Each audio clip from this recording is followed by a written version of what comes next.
तो आज इस वीडियो में हम करेंगे क्लास 10 ज्योग्राफी का chapter 5 minerals and energy resources. तो ये जो मिनरल्स हैं वो हमारे ज़िंदगी में हर जगह यूज़ होते हैं। एक छोटी सी पिन से लेके बड़े बिल्डिंग्स, बड़ी शिप्स, यहाँ तक कि जो टूथपेस्ट हम सुबह करते हैं वो, और जो हम खाते पीते हैं वो, इन सब चीज़ में मिनरल्स पाए जाते हैं। इसलिए हमें ये पढ़ना बहुत इम्पॉर्टेंट हो जाता है। अब शुरू करते हैं मिनरल्स का मतलब समझ के कि ये क्या होते हैं। Minerals are homogeneous, naturally occurring substance with a definable internal structure। यानी कि ये जो मिनरल्स हैं ये हमें नेचर से मिलते हैं, कोई इन्हें घर पे बनाता नहीं है, और ये होमोजीनियस होते हैं, यानी कि इनके अंदर कुछ मिलावट नहीं होती, वो एक ही पार्टिकल से बने रहते हैं।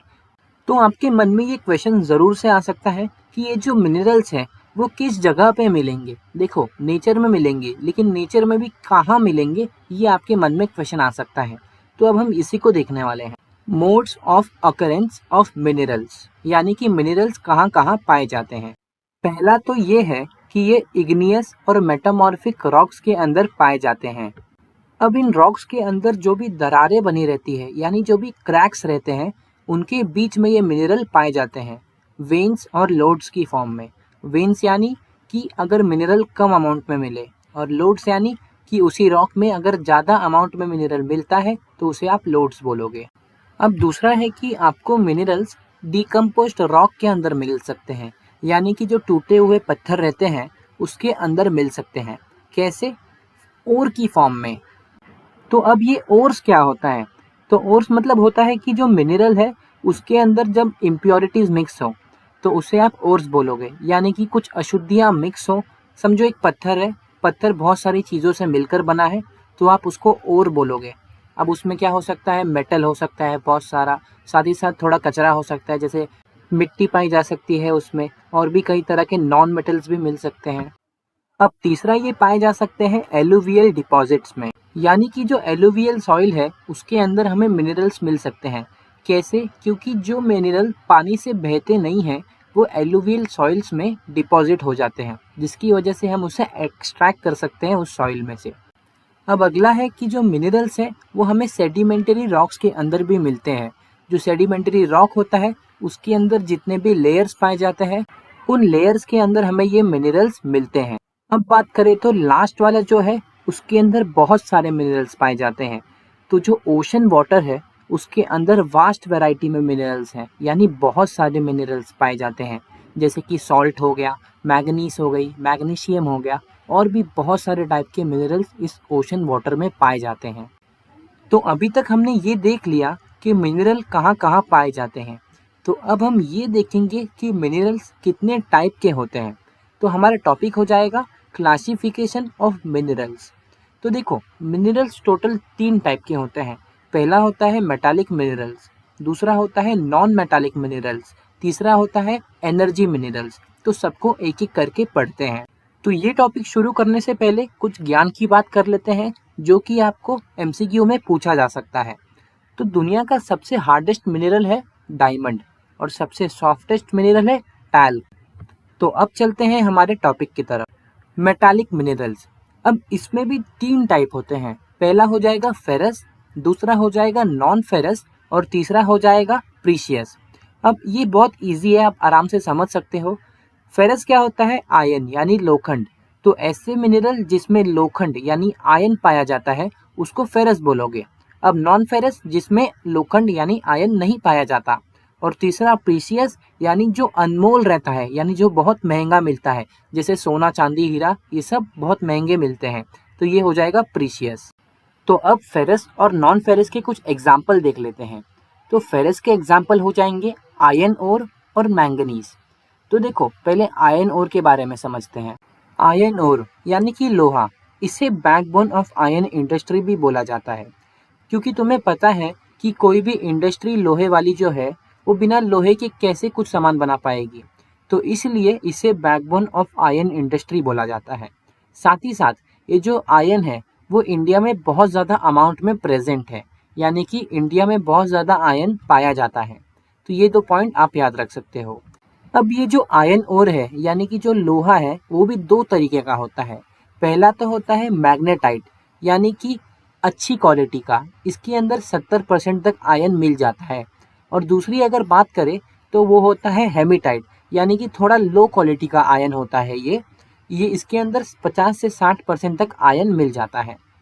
तो कुछ जगह याद रख लो जहाँ पर आयन पाया जाता है इंडिया में, जैसे कि ओडिशा में पाया जाता है, झारखंड में, महाराष्ट्र में, गोवा में और भी बहुत सारी जगहों पे यह आयन पाया जाता है। अब अगर बात करें मैंगनीज की, तो ये जो मैंगनीज है इसका यूज़ किया जाता है जो स्टील है उसे बनाने में। तो ये एमसीक्यू टाइप में क्वेश्चन आ सकता है कि स्टील किस चीज़ से बनाया जाता है। तो मैंगनीज से ये स्टील मैन्युफैक्चर किया जाता है। अब देखो 10 किलो मैंगनीज से 1 टन यानी 1000 किलो स्टील बनाया जाता है। और ये देखो ये जो मैंगनीज है इसका लार्जेस्ट प्रोड्यूसर है ओडिशा। ओडिशा मैंगनीज का लार्जेस्ट प्रोड्यूसर है। तो ये जो मैंगनीज के बारे में इंफॉर्मेशन है एमसीक्यू में बहुत बार आ चुका है, इसलिए ये करके जाना। तो अब अगर हम बात करें नॉन फेरस मिनरल्स की, यानी कि ऐसे मिनरल जिसमें लोहा नहीं मिलता, तो उसके एग्जाम्पल बहुत सारे हो जाएंगे, जैसे कि copper, bauxite, lead, zinc, gold, बहुत सारे एग्जाम्पल हो जाएंगे। तो इसमें से एक दो एग्जाम्पल पढ़ लेते हैं जो आपको बुक में दिए हैं। तो पहला हमें दिया है कॉपर। तो कॉपर के बारे में हम समझते हैं थोड़ा। कॉपर सबसे ज़्यादा यूज़ होता है इलेक्ट्रिकल इंडस्ट्रीज़ में। जो भी वायर बनाए जाते हैं वो कॉपर के ही बनाए जाते हैं। ये इसलिए होता है क्योंकि कॉपर बहुत अच्छा कंडक्टर है हीट और इलेक्ट्रिसिटी का, जिस वजह से सब कॉपर का वायर यूज़ करते हैं।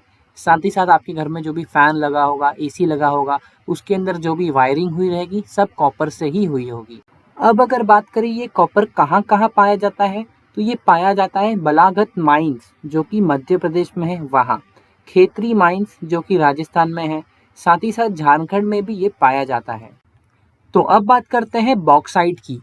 तो जो बॉक्साइट है इसका यूज़ होता है एल्यूमिनियम बनाने में।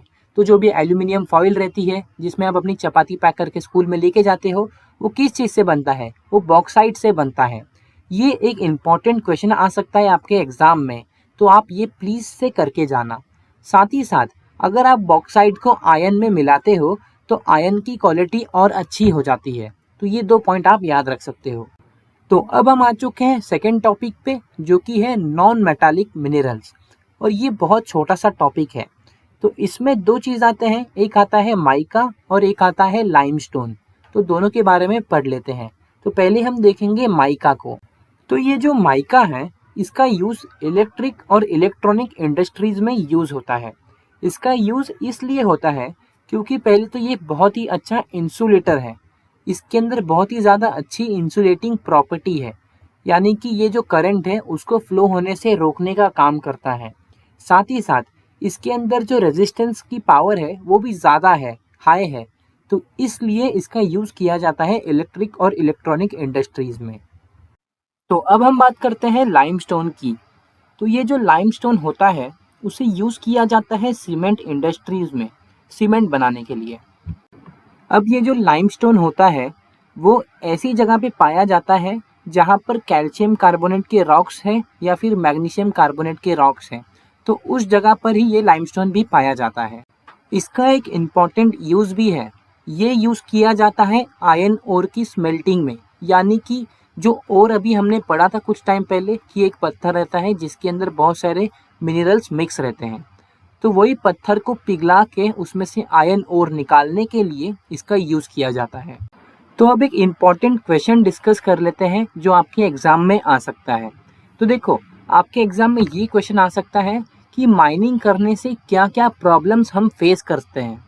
देखो माइनिंग क्या होता है कि जब हम कोई भी मिनरल को निकालने के लिए जब ज़मीन में बहुत बड़ा गड्ढा खोद देते हैं तो उसे माइनिंग बोलते हैं।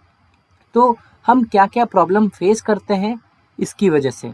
तो माइनिंग की वजह से जो लैंड है वो बहुत ज़्यादा डिग्रेड हो जाता है, सॉइल भी बहुत ज़्यादा डिग्रेड हो जाता है, यानी कि सब खराब हो जाता है।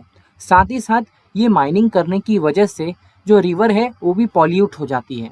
तो ये सारी चीज़ें होती है जब हम माइनिंग करते हैं। इसलिए जो गवर्नमेंट है उसने एक लॉ बनाया है, एक दायरा बनाया है, उसके अंडर ही माइनिंग करना है। तो ये आपके एग्जाम में क्वेश्चन आ सकता था जिसका आंसर मैंने आपको दे दिया। तो ये सब करके जाना, छोटे छोटे पॉइंट्स में आपके क्वेश्चन बन सकते हैं। तो अब हम बात करेंगे कंजर्वेशन ऑफ मिनरल्स की, यानी कि हमें मिनरल्स को बचाना चाहिए, वेस्ट नहीं करना चाहिए। तो हमें क्यों वेस्ट नहीं करना चाहिए? क्योंकि देखो जो मिनरल्स है वो क्या है, नॉन रिन्यूएबल है, यानी कि अगर एक बार यूज कर लेंगे हम तो वो खत्म हो जाएगा। और तो और ऐसा भी नहीं है कि ये फैक्ट्री में बनता है, ये नेचर में हमें मिलता है और ये बनने के लिए हजारों साल लगते हैं, थाउजेंड्स ऑफ ईयर्स लगते हैं इसे बनने के लिए। तो क्या हमारा कर्तव्य नहीं है कि इसे हमें बचाना चाहिए, इसे वेस्ट नहीं करना चाहिए? So it is important to conserve minerals, यानी कि ये हमारी ड्यूटी है कि हमें मिनरल्स को कंजर्व करना चाहिए। तो अब इसी के साथ हम चैप्टर के आखिरी टॉपिक पे आ गए हैं, एनर्जी रिसोर्सेस, यानी कि ऐसे रिसोर्सेस जिनका यूज एनर्जी बनाने में होता है उसे हम एनर्जी रिसोर्स बोलेंगे। तो अब ये एनर्जी रिसोर्सेस दो तरीके के होते हैं, एक होता है कन्वेंशनल और दूसरा होता है नॉन कन्वेंशनल। कन्वेंशनल सोर्सेज यानी कि ऐसे रिसोर्सेज जिनका यूज हम बहुत ज़्यादा करते हैं, जैसे कि कोयला हो गया, पेट्रोल हो गया, इलेक्ट्रिसिटी हो गई, इनका यूज तो लगभग हम हर दिन ही करते हैं। दूसरी अगर बात करें नॉन कन्वेंशनल की, तो ऐसे रिसोर्सेज जिनका यूज हम बहुत कम करते हैं, जैसे कि सोलर एनर्जी हो गई, न्यूक्लियर या फिर एटॉमिक एनर्जी हो गई, बायोगैस एनर्जी हो गई, तो इनका यूज हम बहुत कम करते हैं, इसलिए ये आ गया नॉन कन्वेंशनल में। अब थोड़ा थोड़ा इन सब के बारे में जान लेते हैं। तो शुरुआत करते हैं हम कन्वेंशनल सोर्स ऑफ एनर्जी से। तो इसमें हम पढ़ेंगे पहले कोल के बारे में। कोल यानी होता है कोयला, और ये मोस्ट अबिडेंटली अवेलेबल फॉसिल फ्यूल है, यानी कि अभी के टाइम पे ये जो कोल है यानी कोयला है बहुत ज़्यादा अमाउंट में पाया जाता है। Use for power generation to supply energy to the industries as well as for domestic needs. तो इसको यूज किया जाता है पावर जनरेशन के लिए और एनर्जी सप्लाई के लिए इंडस्ट्रीज में। साथ ही साथ इसका यूज डोमेस्टिक नीड्स को भी पूरा करने में होता है। तो अब बात करते हैं पेट्रोलियम की, यानी तेल की। तो ये एज अ फ्यूल काम करता है हीट और लाइट को जनरेट करने के लिए। साथ ही साथ देखो आपकी जो बाइक्स हैं, आपकी जितनी भी गाड़ियां हैं वो तेल से चलती है, यानी पेट्रोल से चलती है। अब ये जो पेट्रोलियम है वो मैन्युफैक्चरिंग इंडस्ट्रीज के लिए रॉ मटेरियल की तरह भी यूज होता है, क्योंकि बिना फ्यूल के मशीन अच्छे से वर्क नहीं करेंगी और फ्यूल के बिना मशीन चल भी नहीं पाएंगी, इसलिए इसका यूज होता है मैन्युफैक्चरिंग इंडस्ट्रीज में। अब तीसरा हम बात करेंगे नेचुरल गैस की। तो कुछ सालों में इसने बहुत ही अच्छा नाम कमा लिया है, वो इसलिए क्योंकि ये एक एनवायरमेंट फ्रेंडली गैस है, क्योंकि जब इसका यूज होता है तो वो बहुत ही कम कार्बन डाइऑक्साइड एमिट करती है। तो आजकल आपने अगर नोटिस किया होगा तो सीएनजी की गाड़ियां बहुत ही ज़्यादा बढ़ गई है और उन्होंने रिप्लेस कर दिया है फ्यूल को। तो अब बात करते हैं इलेक्ट्रिसिटी की। तो आजकल इलेक्ट्रिसिटी के बिना हमारा कुछ काम ही नहीं होता, तो ये हमारे लिए एक बहुत इम्पॉर्टेंट चीज़ है। तो चलो देखते हैं कि ये कैसे कैसे बनाई जाती है। तो इसे दो तरीकों से बनाया जाता है। पहला तो है हाइड्रो इलेक्ट्रिसिटी और दूसरा है thermal power electricity. Hydro electricity को रनिंग वाटर की मदद से बनाया जाता है, यानी जो डैम्स हैं, डैम्स में जब पानी फ्लो करता है तो जो टरबाइन्स घूमते हैं तब इलेक्ट्रिसिटी जनरेट होती है, तो इसे हाइड्रो इलेक्ट्रिसिटी बोलेंगे। और थर्मल पावर इलेक्ट्रिसिटी में क्या होता है कि कोल या फिर फॉसल फ्यूल्स डाल के जब इलेक्ट्रिसिटी बनाई जाए तो उसे थर्मल पावर इलेक्ट्रिसिटी बोला जाता है। तो अब देखते हैं non conventional source of energy को, यानी कि ऐसे रिसोर्सेस जिनका यूज़ हम बहुत ही कम करते हैं एनर्जी बनाने में। तो देखो जो रिन्यूएबल रिसोर्स हैं जैसे कि solar energy, wind energy, tide, biomass energy, इन सब का ही यूज़ हम बहुत कम करते हैं एनर्जी बनाने के लिए। तो ये सब आ जाएंगे non conventional source of energy में। तो एक एक करके सबको पढ़ लेते हैं। तो इसमें पहला आ जाएगा सोलर एनर्जी। तो सोलर एनर्जी जो है वो सन की लाइट से प्रोड्यूस होती है। जब सन की रेज सोलर पैनल पे गिरती है तब ये एनर्जी बनती है और इसका यूज़ हम इलेक्ट्रिसिटी बनाने में करते हैं, फिर वो इलेक्ट्रिसिटी को हम यूज़ करते हैं। तो इस चीज़ का यूज़ तो हम अभी के टाइम पे कम कर रहे हैं, लेकिन आगे जाके शायद ये बहुत ज़्यादा यूज़ हो। अब दूसरा है विंड एनर्जी। तो जब हवा से एनर्जी बनाई जाती है तो उसे हम विंड एनर्जी बोलते हैं। अब इसका यूज़ किया जाता है इलेक्ट्रिसिटी बनाने में। वो बनता कैसे है, जब जो बड़े बड़े विंड मिल्स हैं उनकी टरबाइन्स जब घूमती है हवा से, नेचुरल हवा से, तब इलेक्ट्रिसिटी प्रोड्यूस होती है और उस एनर्जी का हम यूज़ करते हैं। अब तीसरा है बायोगैस। तो इसे गोबर गैस भी कहा जाता है। इसका डेफिनेशन देख लेते हैं। Biogas is a type of biofuel that is naturally produce from the decomposition of organic waste. यानी कि जो काउ डंग हो गया, यानी कि गाय का गोबर, भैंस का गोबर और भी बहुत सारे जो डिकम्पोस्ट मैटर है, उन सब का यूज़ करके ये बायोगैस बनाया जाता है। तो इसका यूज़ किया जाता है मैन्योर की क्वालिटी को बढ़ाने में। ये मैन्योर की जो क्वालिटी है उसको अच्छा कर देती है, इसलिए इस बायोगैस का यूज़ किया जाता है। अब अगला है टाइडल एनर्जी, यानी कि जब समुद्र में टाइड आती है उससे जब एनर्जी बनाई जाए तो उसे टाइडल एनर्जी बोला जाता है। तो इसका यूज़ आजकल अभी बहुत कम ही हो गया है। तो अब हमें दिया है न्यूक्लियर एनर्जी के बारे में। Nuclear energy is obtained by altering the structure of atoms, यानी कि जो एटम्स है उनके स्ट्रक्चर को अल्टर यानी बदला जाता है, चेंज किया जाता है, जिससे ये एनर्जी प्रोड्यूस होती है। ये जो न्यूक्लियर एनर्जी या फिर न्यूक्लियर पावर है, इसको बनाने में यूरेनियम और थोरियम जैसे मेटल्स का यूज़ किया जाता है। तो एमसीक्यू में ये क्वेश्चन आ सकता है कि न्यूक्लियर पावर को बनाने में किस मेटल्स का यूज़ किया जाता है। तो यूरेनियम और थोरियम, इसको याद कर लेना। अब ये जो मैं बताने जा रहा हूँ इसके ऊपर 3 बार बोर्ड एग्जाम में क्वेश्चन आ चुका है, तो प्लीज़ ध्यान से सुनना। जियोथर्मल एनर्जी, इसका डेफिनेशन देखते हैं। When heat and electricity are produced by using the heat from the interior of the earth, it is known as geothermal energy। यानी कि जब अर्थ की हीट का यूज करके एनर्जी बनाई जाती है तो इसे बोला जाता है जियोथर्मल एनर्जी, और इस एनर्जी का यूज किया जाता है इलेक्ट्रिसिटी को बनाने में। तो ये था हमारे चैप्टर का आखिरी पार्ट, और इसी के साथ ये चैप्टर खत्म होता है। रुको रुको, अभी जाना मत, क्योंकि आप में से बहुत ही कम लोगों ने हमारे चैनल को सब्सक्राइब किया है। तो इतना क्वालिटी कंटेंट ला रहा हूँ, तो प्लीज़ चैनल को सब्सक्राइब कर दो और वीडियो को लाइक कर दो, और ये भी बता दो कि अगला चैप्टर कौन सा चाहिए आपको।